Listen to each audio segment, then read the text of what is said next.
Okay, well, I like the movie too. And it's not a perfect film, and I think there's going to be points, and I always want to be apologetic to an audience that comes to a film like this, because there's going to be points where I know it's going to feel self-indulgent on the director's part, and you're going to be going, what the hell is going on now, you know? There's going to be moments when that happens, but what the film did for me on a lot of levels was to communicate what is my predominant feeling toward the experience of being a Christian. That in so many ways, when I find myself among Christians in church, I feel less of a Christian. And when I'm around people who haven't bought into it, I feel more of a Christian. I don't know if any of you have ever had that experience. But so I doubt the most sometimes when I'm in church. And I believe the most when I'm around folks who don't believe. And one of the things in raising my kids and what I think you're going to really enjoy about the film is that it takes the life of a child. You know, you're growing up, you're wandering around the neighborhood, riding your bike, getting into trouble. And this makes that experience feel cosmic.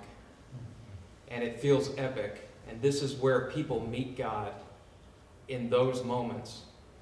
And then you're given terminology, if you become a person of faith, to articulate your experience. But what we do often is we sterilize that experience by having terminology for it. So I'll just start reading this and hope it makes sense. Terrence Malick's The Tree of Life strikes a chord about our attitudes toward God that popular Christian teaching usually doesn't. Jack's journey resonates because it feels like life feels, and not like the caricature of life presented to us in sermons or systematic theology. There are two sorts of moods that motivate anyone who is thinking about God on a personal level. The first mood is personified in the one who feels the overwhelming fact that he will someday have to answer to God for his life and feels a moral deficit. The person who feels this way is easy pickings for the church. His mood fits right in with Christian theology, and he is told, yes, as a matter of fact, there is a moral deficit. Our faith, and more particularly Jesus himself, addresses this need. Case closed, that guy is owned. Then there is the second mood that can be personified in the one who feels that God himself has to answer for creating such a bizarre and random universe. Robert De Niro on Inside the Actor's Studio, you guys know James Lipton? You guys ever? Will Ferrell does James Lipton. Hi. He asked Robert De Niro, if heaven exists, what would you say to God? De Niro's answer, you have a lot of explaining to do. The deficit is on God's end, and the Christian view of a fallen world only partly explains the feelings of disconnect. Why was the world allowed to fall? Why was paradise created so fragile to begin with? Where did the devil come from, and how did he fall? Why is God so morally outraged with a world that he himself created with the potential to fall? Or as young Jack says in The Tree of Life, and you'll hear this voiceover at some point, where were you? You let a boy die. You let anything happen. Why should I be good when you aren't? Now, the church typically doesn't know what to do with this sort of person or mood. Historically, the church has retreated from the question altogether and chosen rather to accuse the questioner of being arrogant or unteachable. The church argues that God is a larger scale being and therefore doesn't have to answer to anyone for anything. Precedence is created for this in St. Paul's line, but who are you, O man, to talk back to God? Shall what is formed say to him who formed it, why did you make me like this?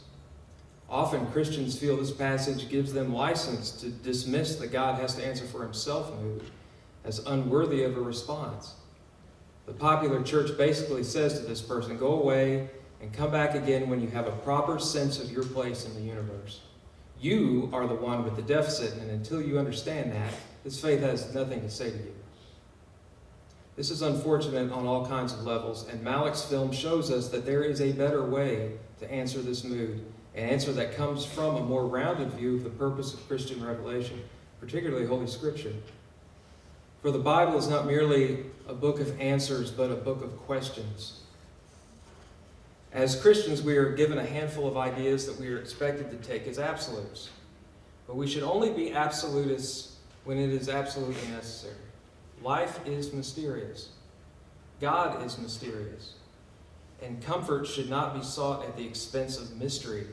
Who would dare to believe that our Bible contains such broken and derogatory thoughts as, and you could hear this in voiceover, this same tone in the film, and this is actually out of Scripture. I keep, when you read the Psalms or Job, you could take any one of those things and I can imagine them as a whispery voiceover in a Terrence Malick film.